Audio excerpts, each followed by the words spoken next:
Hello friends, അകലെ latest review. Prathapan ഉമ്മറത്തിങ്ങനെ ഇരിക്കുവാൻ, ഋതികയാണെങ്കിൽ പൂജാ റൂമിലെല്ലാം കയറി ഇങ്ങനെ പ്രാർത്ഥിക്കുവാണ്, ഇന്നത്തെ ഇൻ്റർവ്യൂവിന് എന്നെ സെലക്ട് ആക്കണേന്നൊക്കെ. അങ്ങനെ ഋതിക പ്രാർത്ഥിച്ചിട്ട് പുറത്തോട്ട് വരുമ്പോൾ യാമിനി മോളെ അവിടെ നിൽക്ക് എന്നും പറഞ്ഞൊരു ടിഫിൻ ബോക്സ് കൊണ്ടുവന്ന് കൊടുക്കുന്നുണ്ട്. അപ്പോഴാ ദുർഭൂതം അംബിക അങ്ങോട്ട് വന്നിട്ട്, അല്ല ഇതെന്തിനാ ടിഫിനൊക്കെ കൊടുത്തു വിടുന്നത്? ഇവളിപ്പോൾ ബ്രേക്ക്ഫാസ്റ്റ് കഴിച്ചതല്ലേ ഉള്ളു, കുറച്ച് ഭക്ഷണം കൊടുത്തു വിട്ടാൽ എന്താ എന്നിങ്ങനെ യാമിനി ചോദിക്കുമ്പോൾ ആ അംബിക പറയും, അതിനിവക്ക് ജോലിയൊന്നും കിട്ടിയില്ലല്ലോ, ഇന്റർവ്യൂവിനല്ലേ പോകുന്നത്. അതെ, മോൾ ഇന്റർവ്യൂ അറ്റൻഡ് ചെയ്താൽ മോക്ക് ജോലി കിട്ടും, അത് ഉറപ്പാ. അത് കേട്ടോണ്ട് ശേഖരനും അങ്ങോട്ട് വന്നിട്ട്, യാമിനി പറഞ്ഞത് കറക്റ്റാ, മോക്ക് ജോലി കിട്ടും, മോൾ ഇങ്ങോട്ട് വാ എന്നും പറഞ്ഞ് യാമിനി ഋതികയും കൊണ്ട് പുറത്തോട്ട് പോവുക. ആ എരണം കെട്ട അംബിക അവിടെ നിന്നുകൊണ്ട് പ്രാഗുവാണ്.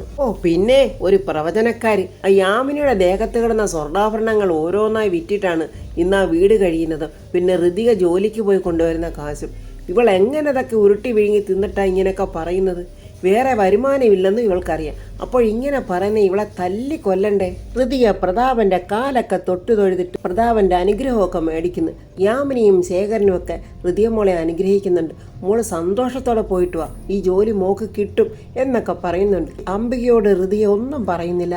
അംബിക ഇങ്ങനെ അവിടെ നോക്കി നിൽക്കുവാണ്. അങ്ങനെ ജോലി കിട്ടും എന്നുള്ള പ്രതീക്ഷയോടെ നമ്മുടെ ഋതിക അവിടെ നിന്ന് പോവുകയാണ്. പ്രതാപൻ സങ്കടത്തോടെ പറയാം, മകളെ ജോലിക്ക് വിട്ട് ജീവിക്കേണ്ട ഒരു അച്ഛൻ്റെ ഗതികേട് അത് പറഞ്ഞറിയിക്കാൻ വയ്യ, ആർക്കോട്ടും മനസ്സിലാകത്തുമില്ല. ഉടനെ ശേഖരൻ പറയും, അതിന് ചേട്ടനിങ്ങനെ ടെൻഷൻ അടിച്ചിട്ടോ വിഷമിച്ചിട്ടോ ഒരു കാര്യവും ഇല്ല, മോൾക്ക് വിദ്യാഭ്യാസം ഉള്ളതല്ലേ, മോള് ജോലി ചെയ്യട്ടെ.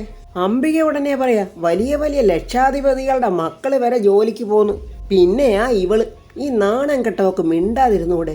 പ്രതാപൻ പറയാം, ചേച്ചി ഞാൻ എൻ്റെ കാര്യമാ പറഞ്ഞത്, ആ കേസ് കാരണം എൻ്റെ പെൻഷൻ എല്ലാം മരവിപ്പിച്ചിരിക്കുക, അത് കൃത്യമായിട്ട് കിട്ടിയിരുന്നെങ്കിൽ ഞാൻ എൻ്റെ മോളെ ജോലിക്ക് വിടില്ലായിരുന്നു. എൻ്റെ മോളെ അനുഗ്രഹിക്കണേ ദൈവമേ. പ്രതാപൻ പ്രാർത്ഥിച്ച് ആദ്യമായിട്ടാണ് ഞാൻ കാണുന്നത്. കെട്ടകാലം വരുമ്പോഴാണല്ലോ എല്ലാവരും പ്രാർത്ഥിക്കുന്നത്. നല്ല കാലത്തിൽ ആർക്കും ദൈവത്തിനെയും വേണ്ട, ദൈവത്തിനെ പ്രാർത്ഥിക്കുകയും വേണ്ട. ഈ സമയം നമ്മുടെ രാജു പുതിയ ഓഫീസിലോട്ട് പോകാനായിട്ട് റെഡിയാകുവാണ്. ആള് വളരെ ചെത്ത് മോഡലിലാണ് ഒരുങ്ങുന്നതൊക്കെ. രാജു അങ്ങനെ കോട്ടും സൂട്ടും ഒക്കെ ഇട്ട് നല്ല വില കൂടിയ കൂളിംഗ് ഗ്ലാസ്സും ഒക്കെ വെച്ചിങ്ങനെ ഒരുങ്ങുവാണ്. ഹാളിലെ സോഫയിൽ താണ്ട വേണിവേട്ടനും രാധമ്മയും പ്രിയയും ജയനിയും ഒക്കെ ഇങ്ങനെ ഇരിക്കുക. വേണിവേട്ടൻ ചോദിക്കുന്നു, എന്താ രാധമ്മേ നിന്റെ മുഖത്തുനിന്നൊരു പ്രത്യേക സന്തോഷം? അതെന്താ വേണിവേട്ട അങ്ങനെ പറഞ്ഞത്? പിന്നെ സന്തോഷമില്ലാതിരിക്കുവോ? ഇത്രയും നാളും നമ്മുടെ മോൻ വിദേശത്തുള്ള കമ്പനിയിലായിരുന്നു, ഇപ്പോഴെൻ്റെ മോൻ കേരളത്തിലുള്ള അവൻ്റെ സ്വന്തം കമ്പനിയിലോട്ട് പോകുന്ന ആദ്യ ദിവസമല്ലേ. നമ്മുടെ മോൻ ഇത്ര വലിയ ഒരു സ്ഥിതിയിലെത്തിയതിന് ദൈവത്തിനോട് എത്ര നന്ദി പറഞ്ഞാലും മതിയാവില്ല. അതാവശ്യമാ രാധമ്മേ. സമ്പത്ത് വരുമ്പോൾ അഹങ്കാരം വരും ചിലർക്ക്, അഹങ്കാരം വരുമ്പോൾ ദൈവവിചാരവും അങ്ങ് പോവും. ദൈവം ഇനി എൻ്റെ അണ്ടറിലാണെന്ന് വിചാരിക്കുന്നവരുണ്ട്. അങ്ങനെ ജീവിച്ചവളാണല്ലോ അംബിക. അതുകൊണ്ട് രാധമ്മേ, ആ ഒരു ഓർമ്മ മനസ്സിൽ വേണം. അതൊക്കെ മനസ്സിലാക്കിക്കൊണ്ട് നല്ല രീതിക്ക് തന്നെ ജീവിക്കാൻ ശ്രമിക്കണം. നമ്മുടെ വേണിവേട്ടൻ പറയാ, നീതിയോടെ ജീവിക്കുന്ന മനുഷ്യർക്ക് അനർത്ഥങ്ങളും അപകടങ്ങളും അനവധിയാണ്, പക്ഷെങ്കിലേ ദൈവം അവരെ താങ്ങി നിർത്തും. ഞാനും നീയും നമ്മുടെ മോനുവേ നീതിയോടെ ജീവിച്ചവരാ. പ്രിയയ്ക്ക് അതങ്ങോട്ട് തീരെ ഇഷ്ടപ്പെട്ടില്ല. അതെന്താച്ചാ അങ്ങനെ പറഞ്ഞത്? ഞാനും ജയേട്ടനും നീതിയോടെ ജീവിച്ചവരല്ലേ. പ്രിയേ വേണ്ട, നീ എന്തെങ്കിലും നീതി കാണിച്ചായിരുന്നോ? ആ വീട് വിറ്റപ്പോൾ കൂടുതൽ പൈസയും കൊണ്ട് മുങ്ങിയവളല്ലേ നീ? നിന്റെ അമ്മായിയമ്മ കൊടുത്തുവിട്ട പൈസ പോലും നീ അത് വാങ്ങിച്ചോണ്ട് പോയവളാ. നീ എന്ത് നീതിയാ കാണിച്ചത്? അച്ഛൻ എന്ത് വർത്തമാനാ പറഞ്ഞു? അതെനിക്ക് ഒട്ടും ഇഷ്ടമായില്ല. ഉടനെ ജയം പറയാം, ഞാൻ നീതി സ്റ്റോറിലെന്നേ സാധനങ്ങൾ പോലും മേടിക്കാറുള്ളൂ. നീതിയുടെ മെഡിക്കൽ സ്റ്റോർ എവിടെയുണ്ടോ അവിടെ ചെന്നേ ഞാൻ മരുന്ന് പോലും മേടിക്കാറുള്ളൂ. എന്നിട്ടും പറഞ്ഞത് കേട്ടില്ലേ നീതി ഇല്ലാത്തവനെന്ന്? വടി കൊടുത്ത് അടി വാങ്ങിച്ചതുപോലെ നമ്മുടെ വേണിവേട്ടൻ പറയാം, അപ്പോൾ നീതിയോടെ ജീവിച്ചത് കൊണ്ടാണല്ലോ പഴയ വീട് വിറ്റപ്പോൾ 20 ലക്ഷം രൂപയും വാങ്ങി രണ്ടുപേരും കൂടെ മൂട്ടിലെ പൊടിയും തട്ടി സ്ഥലം വിട്ടത്. മാതാപിതാക്കളോട് വളരെ സ്നേഹമുള്ളവരാണല്ലോ അന്നാ പോക്ക് പോയത്. എൻ്റെ മോൻ കാശുകാരനായി തിരികെ വരുന്നത് വരെ നിങ്ങൾക്ക് രണ്ടുപേർക്കുമേ ഞങ്ങളെ ഒന്ന് തിരിഞ്ഞു നോക്കാമായിരുന്നു. രണ്ടുപേരും നാണം കെട്ടിട്ട് ഓരോരോ വാക്കുകൾ പറയാം. അത് വീടിൻ്റെ പണി, ഐശുവിനെ പഠിപ്പിക്കുന്ന തിരക്ക്. രാധമ്മ ഉടനെ ചോദിക്കുക, അല്ല നിങ്ങൾ എത്ര കുട്ടികളെയാ പഠിപ്പിക്കുന്നത്? ഒരാളെ. അമ്മ എന്താ അങ്ങനെ ചോദിച്ചത്? ഞങ്ങൾക്ക് ഒരു മോളല്ലേ ഉള്ളു. വേണിവേട്ടൻ പറയും, എന്നാലേ നീ ഉൾപ്പെടെ ഞങ്ങൾക്ക് 3 മക്കളാ. ഒരു തിരക്കുമില്ലാതാ ഞങ്ങൾ അവരെ വളർത്തിയതും പഠിപ്പിച്ചതും ഒക്കെ. ഓസി ജീവിക്കുന്ന ജയൻ പറയും, ഇതാ ഇങ്ങേരോടെ ജീവിക്കാൻ പ്രയാസമാണെന്ന് പറയും. ഏത് നേരം ഇങ്ങനെ ചുമ്മാതെ ചൊറിഞ്ഞുകൊണ്ടിരിക്കും. എനിക്കാണെങ്കിൽ ഇതൊക്കെ അങ്ങോട്ട് കേൾക്കുമ്പോൾ പിന്നെ ഞാനുമായിട്ട് എത്ര വൈരാഗ്യം ഉണ്ടെങ്കിലും ഇങ്ങേരുടെ ഓഞ്ഞ ചിരി കാണുമ്പോൾ അതൊക്കെ അങ്ങ് മറക്കും. വേണുവേട്ടൻ പറയാം, ഡാ ഡാ ഡാ നീ പറയാൻ വന്നത് അതൊന്നും അല്ല. നിന്നേക്കാളും ബുദ്ധിശാലിയായ എൻ്റെ മോള് അതെ റൂട്ട് അങ്ങോട്ട് തെറ്റിച്ചു വിട്ടതാ. എനിക്ക് വയ്യ. എന്നാലും വേണുവെച്ചൻ്റെ ഒരു ബുദ്ധി. എടാ മോനെ, പോപ്പിനെ കുരിശ് വരയ്ക്കാൻ നീ പഠിപ്പിക്കല്ലേടാ. താണ്ട നമ്മുടെ രാജു ടിപ്പ് ടോപ്പിൽ ഇങ്ങോട്ട് ഒരുങ്ങി ഇറങ്ങി വരുന്നുണ്ട്. രാജു അങ്ങനെ ഒരുങ്ങി ഇറങ്ങി വരുന്നത് കണ്ട് വേണുവേട്ടനും രാധമ്മയുടെയും ഒരു നോട്ടവും ഒരു സന്തോഷവും. വേണുവേട്ട, അങ്ങോട്ടൊന്ന് നോക്കിക്കേ, നമ്മുടെ മോന്റെ വരവ് കണ്ടോ? ഈ വരവ് കാണാനാ ഞാൻ പ്രാർത്ഥിച്ചത്. ഉടനെ പ്രിയ പറയാം, ആ വർമ്മയുടെ പുറകിൽ ഒരു ആട്ടിൻകുട്ടിയെ പോലെ പെട്ടിയും പിടിച്ച് നടന്നതല്ലേ? ഇപ്പോഴാ വരവൊന്ന് നോക്കിക്കേ. ഉടനെ ജയം പറയാ, എനിക്കൊരു ഐഡിയ. അളിയനിപ്പോൾ കോടീശ്വരനായ ഒരു ബിസിനസ്സുകാരനാ. PA എന്ന നിലയിൽ ഒത്തിരി എക്സ്പീരിയൻസ് ഉള്ള ഒരാളാണ് ഞാൻ. അപ്പോൾ ഞാൻ അളിയൻ്റെ PA ആയാലെന്താ? ഉടനെ നമ്മുടെ വേണുവേട്ടൻ, ഡാ നീ ആ അംബികയുടെയും അനന്തമ്പിള്ളയുടെയും PA ആയിട്ട് നടന്നവനല്ലേ? അതുകൊണ്ട് അത്തരം PA ഒന്നും എൻ്റെ മോന് വേണ്ട. തന്നെയുമല്ല, അളിയൻ്റെ PA ആയിട്ട് ആരെങ്കിലും ചേട്ടന്മാർ നടക്കുവോ? അപ്പോൾ രാജുവിൻ്റെ വീട്ടിലോട്ടൊരു കാറ് ചീറിപ്പാഞ്ഞ് വരുന്നുണ്ട്. അതിൽ നിന്ന് ഒരുത്തൻ ഇറങ്ങി ഓടി അങ്ങോട്ട് ചെന്നിട്ട് രാജുവിൻ്റെ അടുത്ത്, ഗുഡ് മോർണിംഗ് സാർ, സാറേ അതിങ്ങി തന്നാട്ടെ എന്നും പറഞ്ഞ് രാജുവിൻ്റെ കയ്യിലിരിക്കുന്ന പെട്ടി അങ്ങ് വാങ്ങിക്കുവാണ്. ഉടനെ ജയനൊരു സംശയം, അളിയ ചോദിക്കാൻ മറന്നുപോയി, അളിയൻ എത്ര ദിവസത്തേക്ക് ഇവിടെ ലാൻഡ് ചെയ്തിരിക്കുന്നത്? സത്യം പറഞ്ഞാൽ ഒരു 2 months. അപ്പോൾ ഇപ്പോൾ ആദ്യം അങ്ങോട്ടാ? ആദ്യം പോകുന്ന ചെന്നൈ ഓഫീസ്, പിന്നെ മുംബൈ, അത് കഴിഞ്ഞ് നേരെ ലണ്ടൻ. ഉടനെ രാധമ്മ സങ്കടത്തോടെ, മോനെ ഉടനെ പോണോ? അപ്പോൾ പ്രിയ, അമ്മേ അവൻ പോയെങ്കിലല്ലേ ഈ ബിസിനസ് കാര്യങ്ങളൊക്കെ ഇങ്ങനെ മുന്നോട്ട് പോകാൻ പറ്റത്തുള്ളൂ. രാജു മനസ്സിൽ പറയാം, പോകുന്നതിന് മുമ്പ് വർമ്മ സാറിന്റെ പ്രശ്നങ്ങൾ പരിഹരിച്ചിരിക്കണം. രാജു അങ്ങനെ അച്ഛൻ്റെ അനുഗ്രഹമൊക്കെ മേടിക്കുക. ഞാൻ ഓഫീസിലോട്ട് പോയിട്ട് വരട്ടച്ച, പോയിട്ട് വാ മോനെ, എല്ലാ അനുഗ്രഹവും എൻ്റെ പൊന്നുമോനുണ്ടാകും. അങ്ങനെ രാജു മാതാപിതാക്കളുടെ അനുഗ്രഹമൊക്കെ മേടിച്ച് ജയൻ ഓൾ ദി ബെസ്റ്റ് പറയുന്നു. ഇവിടുത്തെ പുതിയ ഓഫീസിലോട്ട് പോവല്ലേ, അടിച്ച് പൊളിക്കളിയാ. അപ്പോഴങ്ങോട്ട് ഓടി വന്നത് രാജുവിൻ്റെ ഡ്രൈവറായിരുന്നു. അങ്ങനെ രാജു എല്ലാവരോടും യാത്ര പറഞ്ഞ് കാറിൽ കയറി പോവുകയാണ്. ഈ സമയം നമ്മുടെ ഋതിക ഇന്റർവ്യൂവിനായിട്ട് ഇങ്ങനെ റോഡിൽ കൂടെ നടന്നു പോയിക്കൊണ്ടിരിക്കുക. ഋതിക ഇങ്ങനെ നടന്നു പോയിക്കൊണ്ടിരിക്കുമ്പോൾ നമ്മുടെ രാജുവിൻ്റെ കാറും വരുന്നുണ്ട്. രാജു ഋതികയെ കണ്ടെന്ന്, ഡ്രൈവർ വണ്ടി ഒന്ന് നിർത്തിക്കേ. രാജു അങ്ങനെ ഋതികയെ കണ്ടു. ഋതിക രാജുവിനെ കണ്ടില്ല. രാജു ഇങ്ങനെ ഋതികയെ തന്നെ നോക്കിയിരിക്കുക. ഋതിക ഇങ്ങനെ ഫയലും ബാഗും ഒക്കെ പിടിച്ചുകൊണ്ട് നടന്നു പോയി ഒരു ഓട്ടോറിക്ഷക്കാരൻ്റെ അടുത്ത് വന്ന് ചോദിക്കുന്നു, ചേട്ടാ തൈക്കാട് വരെ ഒരു ഓട്ടം പോകുമല്ലോ? പെട്ടെന്നാണ് ഡ്രൈവർ ചോദിക്കുന്നത്, അയ്യോ മുൻമന്ത്രി പ്രതാപവർമ്മ സാറിൻ്റെ മോളല്ലേ? അതെ. മേഡം എന്താ ഇപ്പോൾ ഓട്ടോയിലൊക്കെ? ചേട്ടാ അവിടം വരെ പോകാൻ ഒരുപാട് കാശാവുമോ? അതൊന്നും സാരമില്ല, ഒരു 2 പേരും കൂടെ വന്നാൽ എനിക്ക് മുതലാകും. മേഡം ഓട്ടോയിലോട്ട് കയറിക്കോ. അങ്ങനെ ഋതിയെ ഓട്ടോയിൽ കയറിയിരിക്കുവാണ്. ഇതെല്ലാം രാജു കാറിലിരുന്നുകൊണ്ട് കണ്ടുകൊണ്ടിരിക്കുക.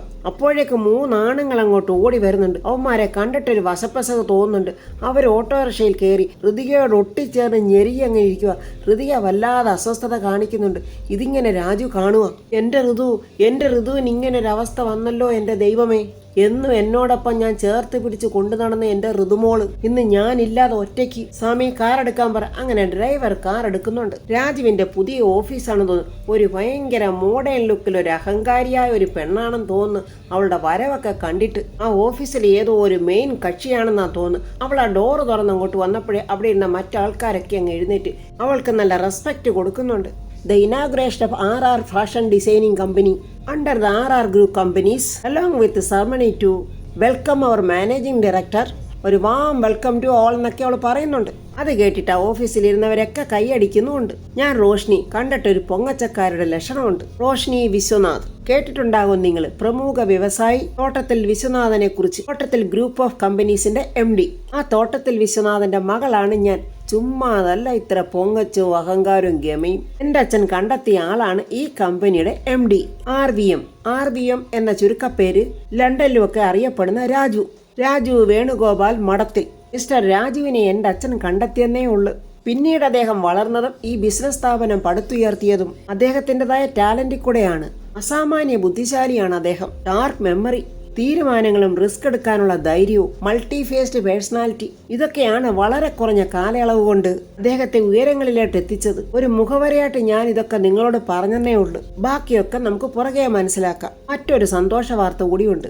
രാജു വേണുഗോപാലിനെ സ്വാഗതം ചെയ്യാൻ എൻ്റെ അച്ഛന് ശ്രീ തോട്ടത്തിൽ വിശ്വനാഥനും ഇങ്ങോട്ട് വരുന്നുണ്ട്.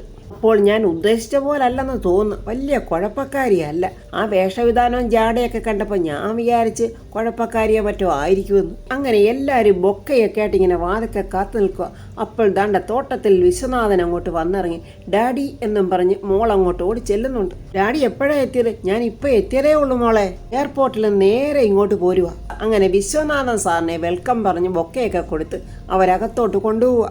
അച്ഛൻ മോളോട് ചോദിക്കുന്നത് മോൾ എവിടെയാ സ്റ്റേ ചെയ്യുന്നത്? ഞാൻ നമ്മുടെ ഫ്ലാറ്റിലാച്ചാ. രാജു ഓൺ ദ വേ അല്ലേ മോളെ? അതേ ഡാഡി. അങ്ങനെ റോഷ്നിയുടെ അടുത്തോട്ട് വന്ന് രണ്ട് പെൺകുട്ടികൾ ചോദിക്കുന്നത്, മേഡം ഞാനൊരു ഡൗട്ട് ചോദിച്ചോട്ടെ, ഈ എന്നുള്ളത് രാജു റോഷ്നി എന്നല്ലേ? എൻ്റെ ദൈവമേ, പുലിവാരി പിടിച്ചോ. അപ്പോൾ രാജുവും റോഷിനി, അപ്പോൾ റോഷിനിക്ക് ഒരു പുഞ്ചിരി ഒരു നാണോ. ഇനിയാണ് ദൈവമേ കഥ മാറാൻ പോകുന്നത്. ഇത് വല്ലതും രാജു അറിയുന്നുണ്ടോ, ഋതിക അറിയുന്നുണ്ടോ? അപ്പോൾ റോഷിനിയുടെ മനസ്സിൽ രാജുവുണ്ട്. അവൾ ചിരിച്ച് സന്തോഷത്തോടെ പറയാം, ഇതിനൊക്കെ എത്ര പെട്ടെന്നാണ് പബ്ലിസിറ്റി കിട്ടുന്നത്. ഈ സമയം നമ്മുടെ ഋതിക ഇങ്ങനെ അസ്വസ്ഥതയോടെ അവന്മാരോടൊപ്പം ഇങ്ങനെ ഓട്ടോയിൽ വരുവാണ്. ഒരു സ്റ്റാഫ് റോഷിനിയോട് ചോദിക്കുന്നത്, മേഡം MD വരാൻ എന്താ ഇത്ര താമസിക്കുന്നത്? അത് ടൈം ആകുന്നതല്ലേ ഉള്ളു. MD പഞ്ചലാണ്, പറഞ്ഞ സമയത്തിനേക്കാൾ 1 മിനിറ്റ് മുമ്പേ എത്തും. വരാൻ ഇനി ഒരു 5 മിനിറ്റും കൂടി ഉണ്ടല്ലോ. റോഷ്നി അങ്ങനെ പറഞ്ഞു തീർന്നില്ല, രാജുവിന്റെ കാർ അങ്ങോട്ട് വന്നു. ദേ നോക്ക്, MD വന്നല്ലോ. ഞാൻ പറഞ്ഞില്ല, ഹീ ഈസ് വെരി പഞ്ച്വൽ. അങ്ങനെ രാജുവിനെ സ്വീകരിക്കാൻ സ്റ്റാഫുകളോടൊപ്പം റോഷ്നി ബൊക്കയായിട്ട് പോവുകയാണ്. റോഷ്നി ബൊക്കയൊക്കെ കൊടുത്ത് രാജുവിന് വെൽക്കം പറയുന്നു. എന്നിട്ട് ഡാഡി വന്നിട്ടുണ്ട്. എവിടെ? അകത്തുണ്ട്. രാജു അങ്ങനെ വിശ്വനാഥനെ കാണാനായിട്ട് പോവുകയാണ്. രാജു വരുന്നത് കണ്ടിട്ട് വിശ്വനാഥനും അങ്ങോട്ട് വരുന്നു. സാറെന്ന് വിളിക്കുകയും അവർ രണ്ടുപേരും അങ്ങനെ പരസ്പരം കെട്ടിപ്പിടിക്കുവാണ്. എന്നിട്ട് അദ്ദേഹം പറയും, എനിക്ക് ഏറ്റവും പ്രിയപ്പെട്ട രാജുവിനെ കുറിച്ച് ഞാൻ എന്തു പറയാനാ? പിതൃതുല്യമായ സ്നേഹം രാജു എനിക്കും അതിനേക്കാൾ ഒരു പടി കൂടുതൽ വാത്സല്യം ഞാൻ രാജുവിനും കൊടുത്തിട്ടുണ്ട്. ഞാൻ രാജുവിനെ കണ്ടെത്തിയതാണെന്ന് ബിസിനസ്സുകാർ പലരും പറയുന്നുണ്ട്. എന്നാൽ അത് ഒരിക്കലുമല്ല. രാജുവിനെ കണ്ടെത്തിയത് സാക്ഷാൽ ദൈവം തന്നെയാ. കുപ്പയിൽ കിടന്ന ഒരു മാണിക്യമാണ് രാജു. അതിപ്പോൾ ഇങ്ങനെ വെട്ടിത്തിളങ്ങുമല്ലേ. ലോകത്തിലെ വലിയ വലിയ ബിസിനസ്സുകാരായ മുകേഷ് അംബാനിയെ പോലെ അങ്ങനെ കുറെ ആൾക്കാരുടെ പേര് പറയുന്നുണ്ട്. രാജു വേണുഗോപാൽ തിളങ്ങുകയും വിളങ്ങുകയും ഒക്കെ ചെയ്യട്ടെ. മറ്റുള്ളവരുടെ കാരുണ്യം മാത്രമുള്ള ഇദ്ദേഹത്തിന്റെ കാരുണ്യ ദീപം കെടാതെ അതിന്റെ പ്രകാശം എങ്ങും പരക്കട്ടെ. അച്ഛന്റെ പുകഴ്ത്തലും മോട നോട്ടവും ഒക്കെ കണ്ടിട്ട് എന്തോ ഒരു പെസ കൊണ്ട് ഋതിയെ സൂക്ഷിച്ചോ. എന്നിട്ട് റോഷ്നി സ്റ്റാഫുകളെയൊക്കെ പരിചയപ്പെടുത്തി കൊടുക്കുവാണ് രാജുവിന്. രാജു സ്വന്തം കമ്പനിയിലെ സ്റ്റാഫുകളെ ഇതുവരെ നേരിട്ട് പരിചയപ്പെടാനുള്ള സാധ്യതയൊന്നും ഇല്ലല്ലോ. ഇല്ല സാർ, ഒരിക്കലൊരു വീഡിയോ കോൺഫറൻസിൽ കൂടെ ഇവരുടെയൊക്കെ മുഖം കണ്ടതായിട്ട് ഓർമ്മയുണ്ട്. അപ്പോൾ റോഷ്നി, പുതിയ MDയെ നീ തന്നെ ഒന്ന് പരിചയപ്പെടുത്തി കൊടുക്ക് എന്നിങ്ങനെ അച്ഛൻ മോളോട് പറയുക. അങ്ങനെ റോഷ്നി സ്റ്റാഫുകളെയൊക്കെ പേര് പറഞ്ഞ് പരിചയപ്പെടുത്തുന്നു. എല്ലാവരും ഹായ് എന്നൊക്കെ പറയുന്നുണ്ട്. കൂട്ടത്തിലൊരു പെണ്ണ്, hi sir, I am Angel എന്നും പറഞ്ഞ് രാജുവിന്റെ നേരെ കൈ നീട്ടുന്നുണ്ട്. രാജു പെട്ടെന്ന് 2 കൈയും എടുത്ത് തൊഴുവാണ്. രാജു ഷെയ്ക്ക് ഹാൻഡ് കൊടുക്കുമെന്ന് അവള് പ്രതീക്ഷിച്ച് അത് നടന്നില്ല. അവക്കൊരു ചമ്മല്. പെട്ടെന്ന് റോഷ്നി മനസ്സിൽ പറയും, പിന്നെ രാജുവിന്റെ അടുത്ത് അവിടെ ഒരു അഭ്യാസം. അപ്പോഴെല്ലാവരും MDയെ പരിചയപ്പെട്ടല്ലോ, അപ്പോഴിനി അവരവരുടെ സ്ഥലത്ത് പോയിരുന്ന് വർക്കുകൾ ചെയ്തോളൂ എന്നിങ്ങനെ റോഷ്നി പറയുന്നുണ്ട്. വിശ്വനാഥൻ സാർ ചോദിക്കുന്നു, എങ്ങനെയുണ്ട് രാജു ഇവിടുത്തെ അറേഞ്ച്മെന്റ്സ് ഒക്കെ? സാറേ, ഞാൻ പ്രതീക്ഷിച്ചതിനേക്കാളും വളരെ മനോഹരമാണ്, വളരെ വളരെ ഗംഭീരം.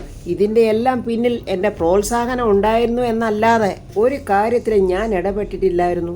ഇതിന്റെ എല്ലാം ചുമതല വഹിച്ചത് റോഷിനി തന്നെയാ.